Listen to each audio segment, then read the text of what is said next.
Well, as far as I can tell, there have been no recent issues outside of the GM debacle. GM. I had such high hopes for you. Now I'm not sure I want to continue this journey.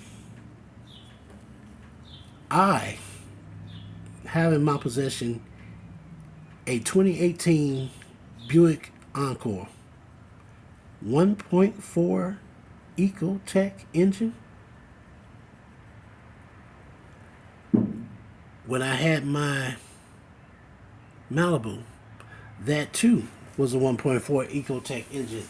However, what has happened, they've made the 1.4 smaller. They made it smaller and then they put a turbo on it. I guess that's supposed to make up the the power difference. Oh, let's make it faster. No, we can't. It'll have to be heavier. Well, let's make it lighter and then put a turbo on it. Yeah, that'll work. But in doing so, the question becomes, is my oil good enough? The owner manual, even the online owner's manual, says use 530. However, my my spidey sense is tingling and it's telling me something ain't right. So I need to go down this rabbit hole and find out what's going on. And as I do, I find that the engine is producing more heat. In fact, it's not so much the engine, the turbocharger itself produces a certain amount of heat. And it has to be cooled off by one or two ways, either by the oil or an added line from the coolant. My setup, the setup from the factory, is oil cooled. The same oil that cools off the engine cools off the internal bearings on the turbo. And they're telling millions of Americans it's okay. You can use the same oil you've been using. I disagree with that. I disagree. They told us they were taking out the injectors, relocating the injectors, and that was a failure. They had to go back only to put the injectors back where they were and keep the brand new injectors at the same time. So now the GDI has two sets of injectors. Why? Because in their infinite wisdom, they seem to forget that no matter how fuel efficient you make that vehicle, that engine, if your valves aren't opening and closing properly, you can kiss that fuel efficiency goodbye. As a lot of people, a lot of professionals on the internet say, engines don't burn liquid gas. They don't. So you can do all the, oh, we're trying to save the environment. Oh, we're trying to save the catalytic converter. Oh, we want to get you better fuel economy so you don't have to use as much gas. But then, when other things are going on in the government, guess what? Gas prices go up. So you're not saving my pocket. I still have to spend more money on gas. If you really wanted me to spend less gas, then you need to either do something with the infrastructure for EVs and make it good. make it good. Or let us have our way when it comes to our gas powered vehicles. I like my gas powered vehicles. But with all this government interference, I don't have the money to keep taking the car to the shop because somebody put a bolt in the wrong place because somebody said use a thinner oil when I needed to be using a slightly thicker oil, or maybe using a better higher grade made oil. Natural gas, PAOs, crude oil, they do the same thing, but they do it in different ways. Some are better than others. From what I understand, the PAOs are the cream of the crop. You can't get better than PAOs. But PAOs have a slight downside. They don't play well with others, so you have to add a substance that will encapsulate the additive package and mix that in with the PAOs.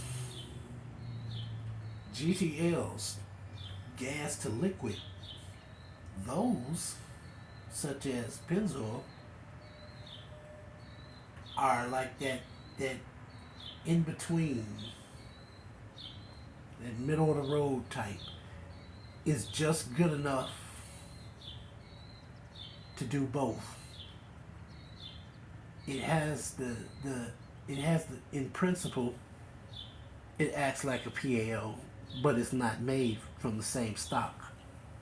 But at the same time, it's better than crude oil. So, what does that bring us to? GM's ongoing screw-ups. I grew up off of GM. My grandparents, my parents, my uncle, we all started out GM vehicles. Now, as we got older, other manufacturers seemed to appeal to us. My mother, she ventured out to Ford. That was her thing.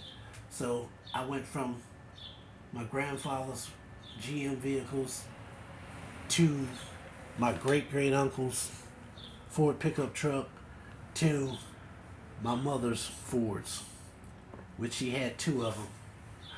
I specifically liked the Grand Marquis. That was nice.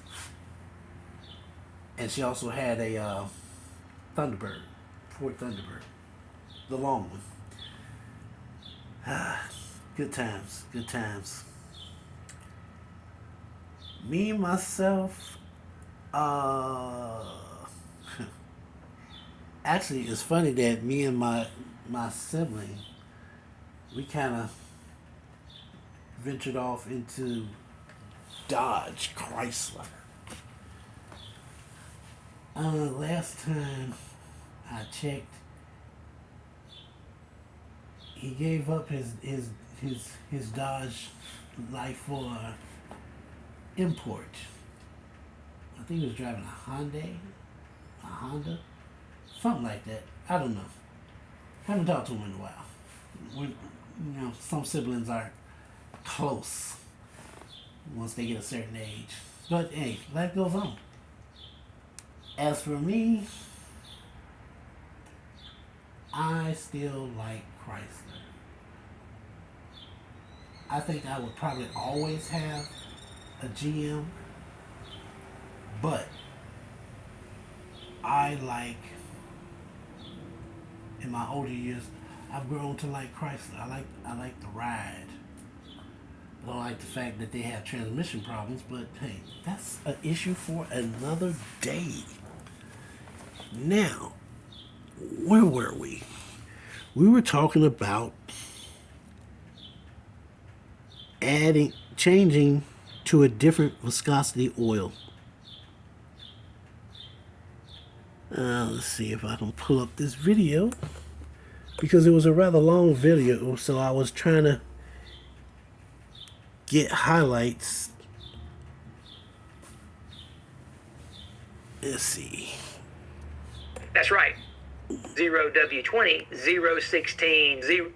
Anyway, why I said that was very specific.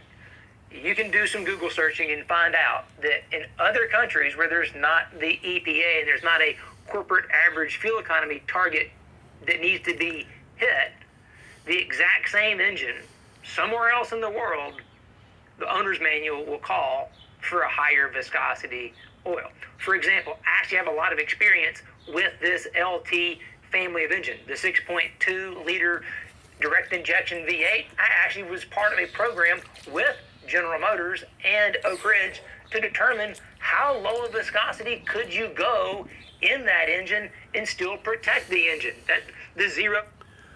So, what I'm understanding about that is that,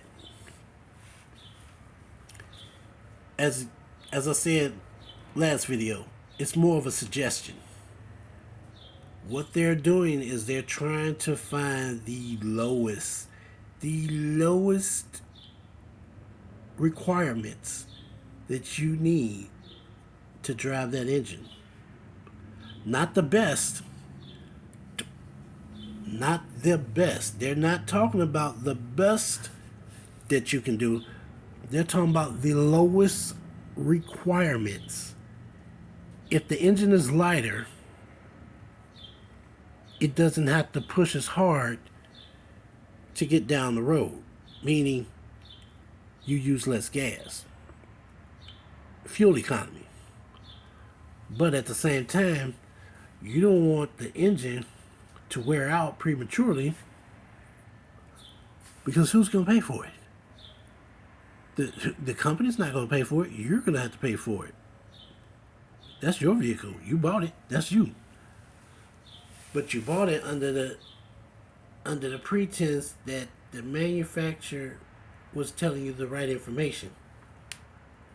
But again, if you buy a car in Michigan and you move to Florida, that same engine is going to require a different grade of oil. If you're in the South and you move further north, it gets colder. Therefore, you're going to need an oil that's a little bit thinner. You know, if you got 040, you might have to go 530, or vice versa, depending on the environment, the temperature range that you're dealing with. So, again, W12 super special oil we developed, that was for this same family of engine, the 6.2 liter V8 direct injection. That engine initially called for 5W30. Today, like we said, they were calling for 0W20, but I guess really today, now it's 0W40. Just an FYI, all versions of Mobil 1 0W40, and there are 4 different ones, are now lower calcium formulas that are safe for direct injection engines. So they went from 530 down to 020, now up to 0W40 to fix the bearing problem. The reason for that change in going to the 0W20, 016, 012, 08s like in my daughter's car is because of fuel economy. And we saw that with that test we did with GM in Oak Ridge. Putting a 0W12 in that engine, that even though it called for a 5W30, we improved the fuel economy in the EPA drive cycle. We saw a bigger gain with the ionic liquid formula version in the city drive cycle. That's typically more lower temperature. And that's where you get the bigger advantage of that lower viscosity oil. Because it's say 20 degrees Celsius, that 020 is a lot thinner than even the 0W40. That thinner oil is less drag. That's going to be better fuel economy. When you get to the highway drive cycle, there's a hotter oil temperature, there's less of a gain. Now, in this case, with the GM and Oak Ridge study, this was a highly friction modified, really wild oil. So we saw some pretty big gains because of the unique chemistry of that oil. But in general terms, that lower viscosity gives you more of a gain in the city drive cycle, less of a gain on the highway side. But in either case, lower viscosity means better fuel economy, and that's why the OEMs are recommending lower viscosity grade oils. It's not because the engine's going to blow up if you put a thicker viscosity oil in it. Obviously, and GM just proved that with this recall. Besides low viscosity oils, technologies like auto start-stop and displacement on demand are just ways of gaining fuel economy in the EPA drive cycles. Auto start-stop helps during this city drive cycle. Displacement on demand helps gain fuel economy in the highway drive cycle. So these are just ways of gaining fuel economy for the EPA test. And I know people are going to cry foul at this video and me saying that, because I've seen the comments. Back to my daughter's car, when I put 016 in a car that called for 0W8, in the comments people were saying, you got to go back to the 0W8 on the next oil change. Like, oh my God, the engine's going to blow up if I don't put the thinner oil back in it. What you don't understand is that all oils change viscosity with temperature. We just showed you that. The colder the oil, the thicker it is. No one drives their car only at 100 degrees Celsius oil temperature. All of it. I couldn't have said it better myself. I'm glad I was able to find somebody who could explain the technical terms of what's going on. Now, for you people who aren't so technical, the government officials have decided they want the vehicles to be made lighter so that they use less energy, in this case, less gas, to get down the road. In the case of GM, they tried moving the injectors. That wasn't such a good idea. They had to go back and redo that. They tried collapsible lifters. That didn't always work great either. They had to fix that. So now with this latest mess up, they're telling you either replace the engine or use a thicker oil if the problem hasn't happened yet. But going from a 020 to a 040, that's a bit much. I would say don't just do it right off the bat. Gradually get into it. Go from a 020 to a 030. See how that works. If it works, stop right there. You're done. But if it don't work, if after 5,000 miles, you're still getting that ticking, tapping, clacking, it don't feel right, then yeah, definitely go to a 40 weight. In my case, I'm already at a 30 weight by the factory, so I'm either going to try a PA oil or I'm going to go to a higher viscosity. I'm going to try a 40 weight oil, which I said before, the additives in the 40 weight, they used to put them in the 30 weight, but they took it out. Now those additives show up in the 40 weight. So I may have to eventually go to a 40 weight in order to get the benefits that I had before with the Malibu.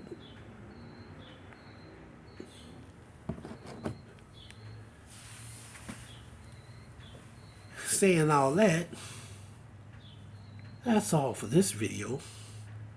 I'm going to clean up my mess, and then I'll see you guys out on the road.